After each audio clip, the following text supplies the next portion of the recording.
Good morning.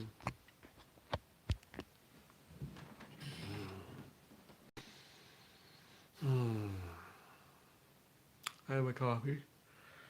I have my cat. And I'm really tired. And I'll tell you why in just a minute. And here we go. It's 3, 2, 1. Good morning, everybody. Welcome. Today is Friday, September 11th, 2020. My name's Jeremy, and this is my first cup of coffee.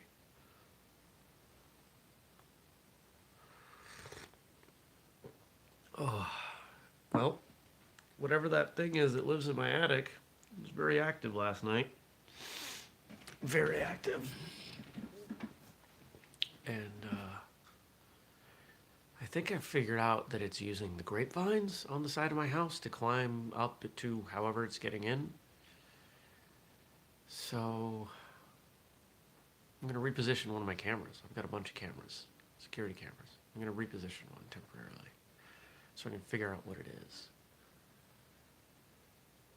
Because I got to figure out what it is before I can figure out what to do about it.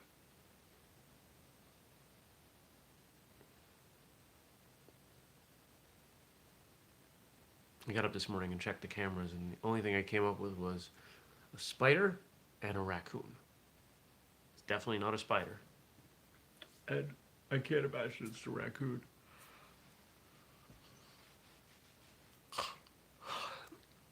So, raccoon would be a lot bigger up there. It would sound like a bear. Things in your attic always sound bigger than they are. Thankful for coffee this morning. I hope you had a good Thursday. I had a pretty good Thursday. Great client stuff. One notable negative, the martial arts radio website got compromised in some way. And I worked on that when I could yesterday. And it's still compromised. It's going to be all right. But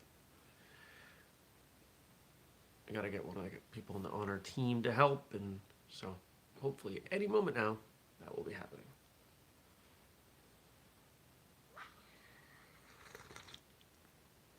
It does not appear that it is spreading anything. It is simply serving ads that we are not getting credit for in a very obnoxious way. So it'll be all right. I would like to go back to bed. That's not going to happen. Yeah, it's Friday. It's definitely Friday. Woo, Friday. All right, well, instead of complaining, which I feel is what I've done so far in the last 3 minutes. Good morning, John. Let's talk about positive things, the future. What's going on this weekend? Well, this weekend is going to be final harvest of just about everything because we've got a couple days of that could freeze coming next week. And this is when I have time to do it. So I'll get, let's see, what we'll be harvesting this weekend. Hazelnuts, that's the tomatoes, the ground cherries, the squash, any of the kale that the kale will be fine. The Jerusalem artichokes will be fine. Anyways, I'll be harvesting, and almost all the plants that are outside, the house plants will be coming inside, which is always a sad day for me, because plants like being outside. I like having them out there. But it is time to resume the jungle, so I will bring the jungle back in here. It's time to get rid of some of those plants. I have too many.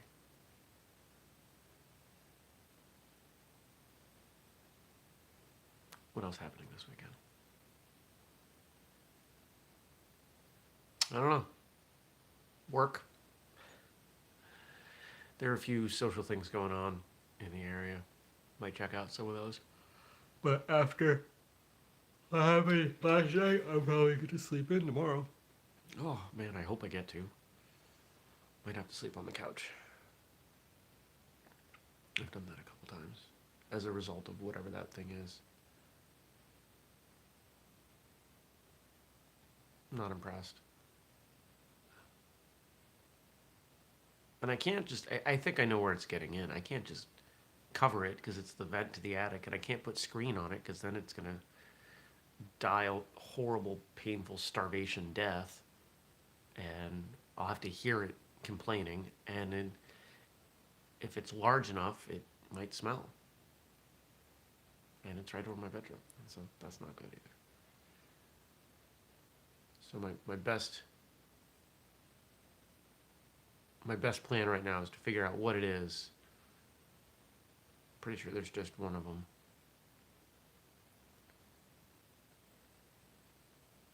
And then maybe Saturday night when it climbs out, I can shoo it away enough that I can put some screen over the access that it's getting in.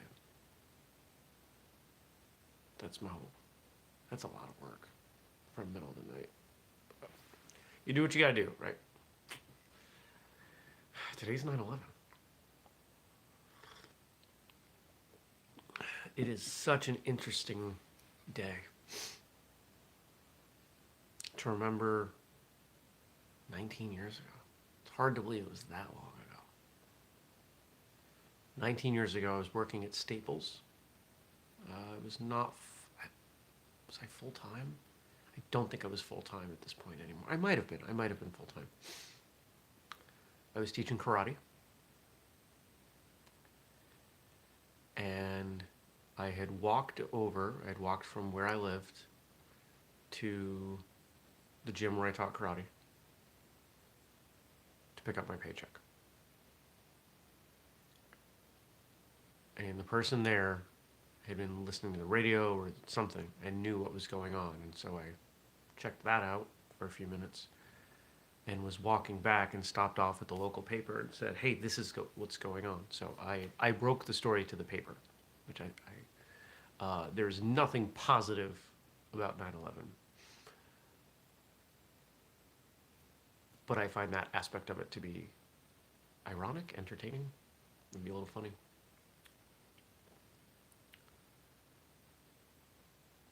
And I went home and I called Staples and I said, I am not coming in right now. I am losing my mind. Because at that point, I think all four towers all four planes had hit. But we had no idea who or what or why, at least publicly. And all I could think of was, if this is the beginning of World War III, I'm not spending it at a retail store.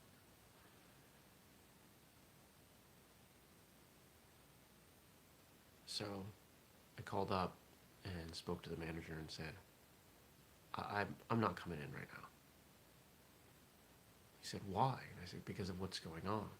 He's like, what's going on? And I said, with the planes. He's like, oh yeah, just dismissive of it.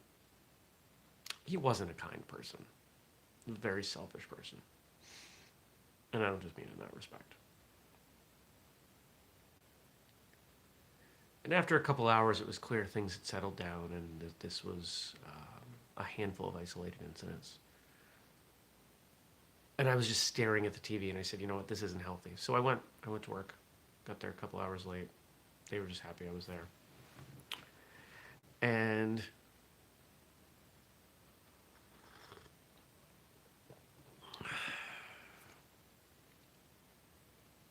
it was dead. I mean, there were very few people coming into the store because everybody was watching their TV. And this customer came in and she needed, God, what did she need? I think it was a printer. I ended up spending 2 hours with her. She looked almost exactly like this kind of grandmotherly figure from my childhood. She worked for FEMA.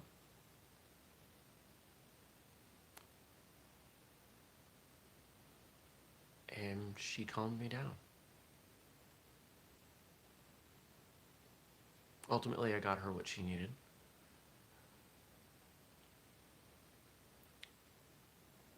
And I saw her a few more times after that. but it was, you have these moments that, at least I have these moments that I feel pretty confident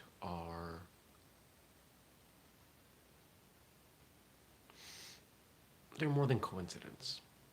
This seemed like one of them. She was exactly the person that I needed in that moment.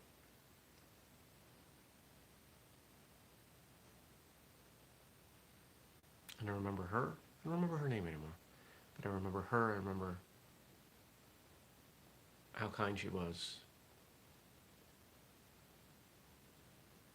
every year. I try to remember all those people who died.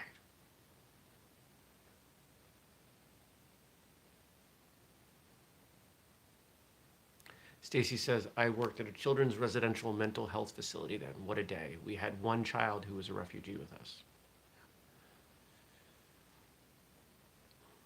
The loss of life, the symbolism, the incredibly inconvenient ways it has changed air travel.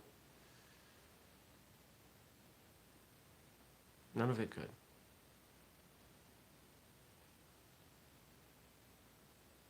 And so I try to remember all those things today. There are some people who did some pretty wonderful things.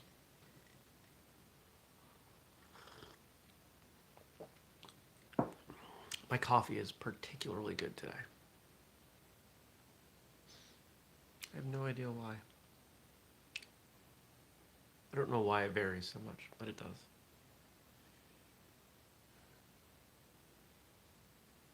All right, let's see what you all wrote in.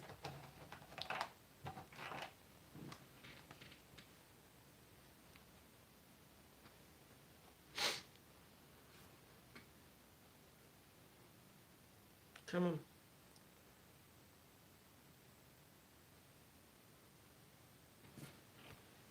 Come on, tablet, respond. There we go. It's not responding. Kind of like when you tell a cat what to do. Not responding. I might sneeze.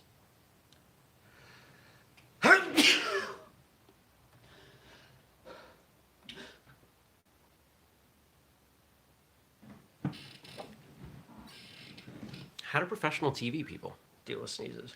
They can't just lead off screen like I did. Oh, so yesterday's episode of Martial Arts Radio on friendship is available. It's in your podcast feed. It's all over the place. If you work hard, you can get to it from the Martial Arts Radio website, but you probably want to wait. Just in case I'm wrong on the fact that it's not infecting people. Well, we talk about friendship from a martial arts perspective and what friendship means and how it relates to training and everything. And you know what? I tend to go a little bit more behind the scenes with you all, so I'll do that. Part of the reason that I did this episode, I've been trying to figure out how to express this. As you know, martial arts radio is sometimes a place where I work things out.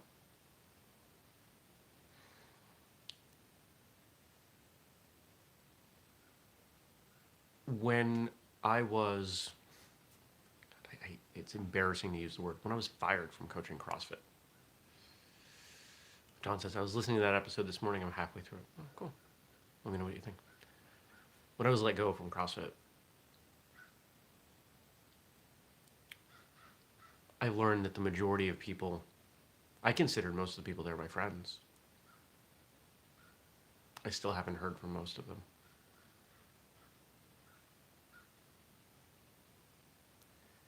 And that was hard. It was hard reconciling that. The idea that these people that I thought were my friends, people that I had volunteered to do things, hey, can you need me to let your dog out? Or, hey, want some help with that? Didn't even reach out. They didn't say a thing. So, forget them.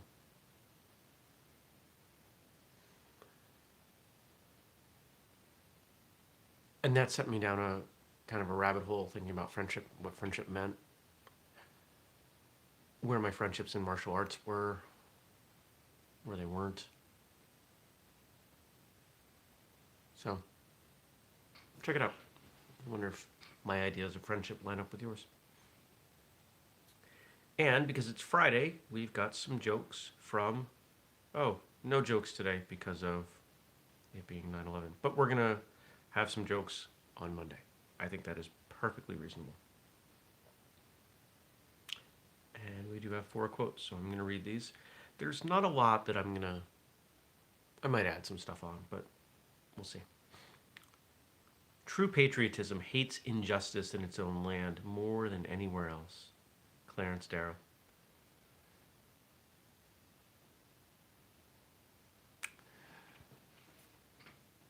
I'm not going to step into the politics of some of the unrest right now. I will address one aspect. There is a common refrain from some people saying, if you don't like it, leave. And that there's there's some legitimacy to that statement. If you're not happy at a job or in a relationship, you have the choice to leave.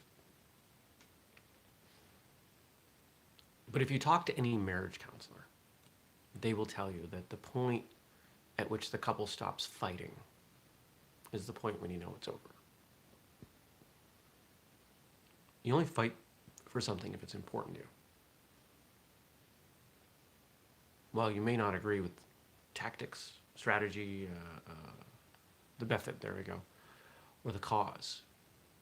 When people protest, when they rise up, when they fight, it's because something's important to them.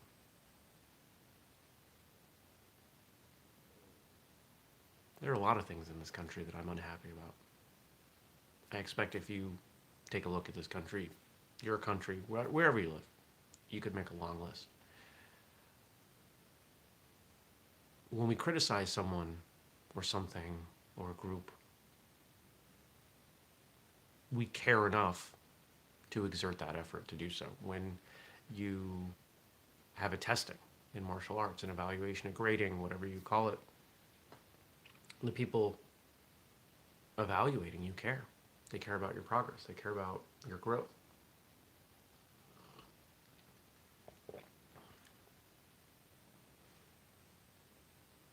What would it look like if you received no feedback? Would you get better? I think we need to remember that.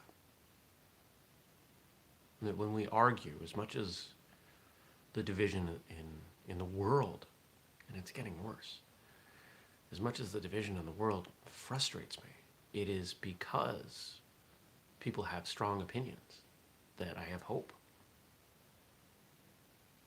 It's not the elimination of certain opinions that I think is the way forward.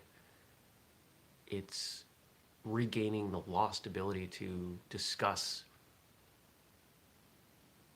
respectfully and to compromise, to find common ground, empathy. This is what we've lost. People will always disagree with you.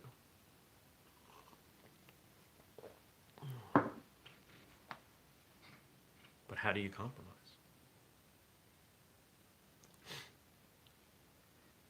Time is passing. Yet, for the United States of America, there will be no forgetting September the 11th. We will remember every rescuer who died in honor. We will remember every family that lives in grief. We will remember the fire and ash, the last phone calls, the funerals of the children. George W. Bush, who, of course, was president at that time.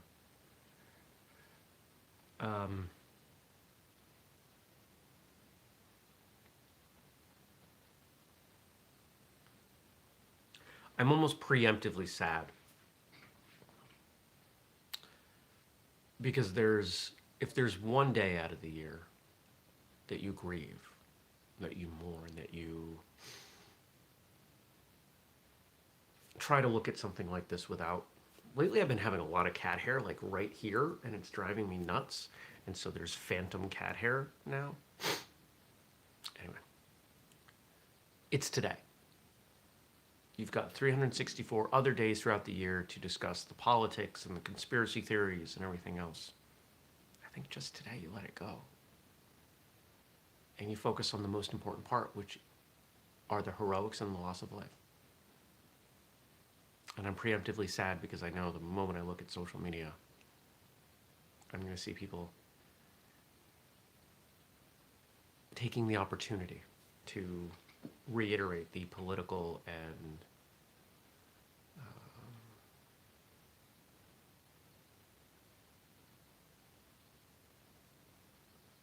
conspiracy aspects of the day. That really is a great cup of coffee.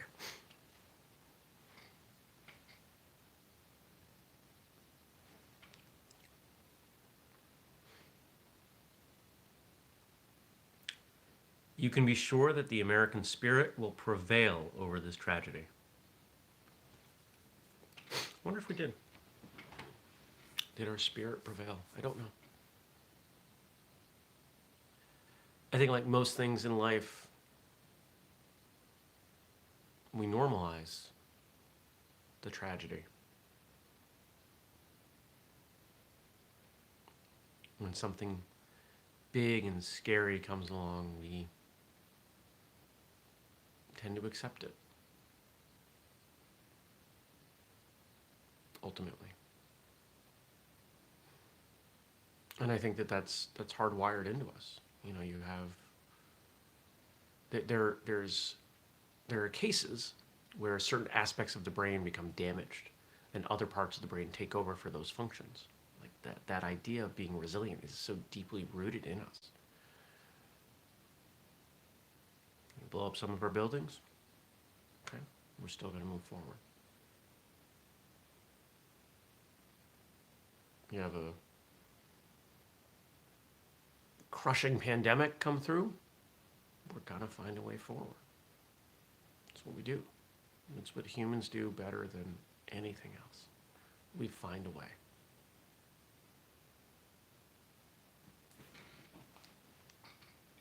And our final quote today. The lesson of 9/11 is that America is truly exceptional. We withstood the worst attack of our history intended by our enemies to destroy us. Instead, it drew us closer and made us more united. Our love for freedom and one another has given us a strength that surprised even ourselves. Rudy Giuliani. Now, of course, there's controversy around some of those figures with those quotes. But again, that goes aside today. Am I a fan of Rudy Giuliani? No. How about George W. Bush? Of course not. I shouldn't say of course not. No. Colin Powell? Yeah, pretty solid guy. Fan is too strong a word. But anyway, my point is, I can respect the quotes, I can respect the sentiment, I can apply them to the day. Doesn't mean I have to hold up the speaker as a champion.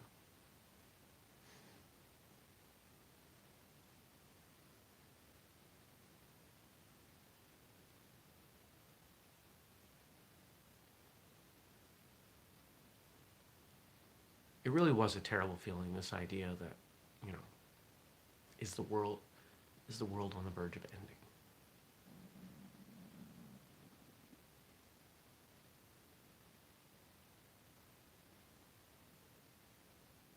And I'll be honest, I have concerns with what's going on right now. I don't know if you follow what's happening geopolitically. I do.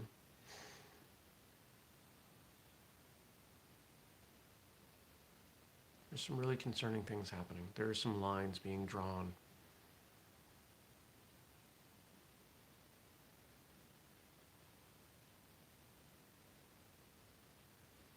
And I don't like where it's headed. I'm concerned.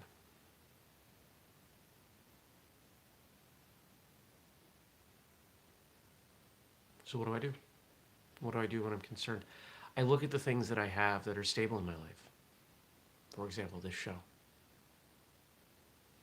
until the internet's off or electricity's down, or no, that's about it. Until one of those two things happens. The show happens every weekday.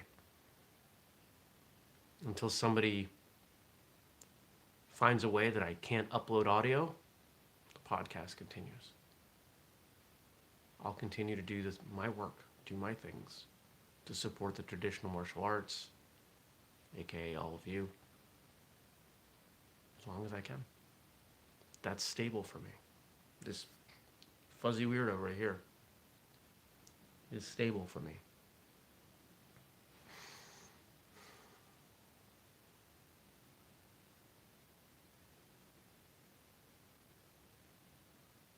I hope you have a good day.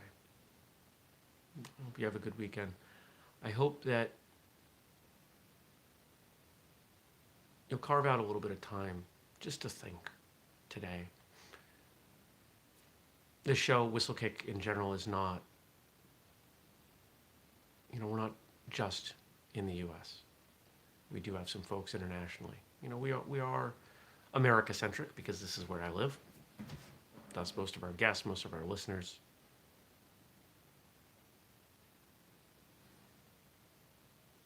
Stacy's suggesting no social media today. It's not a bad idea. I could probably get away with doing that one day.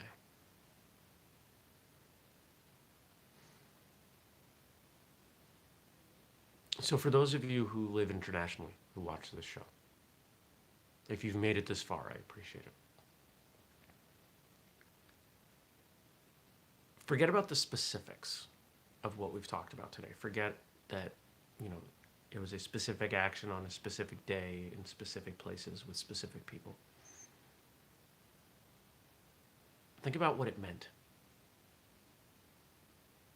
It meant that there were people who were so unhappy that they had to commit this horrible atrocity.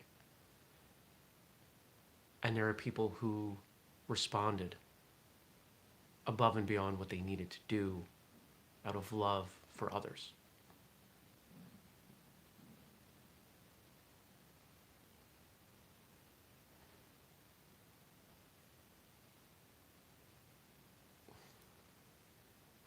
Just think about it.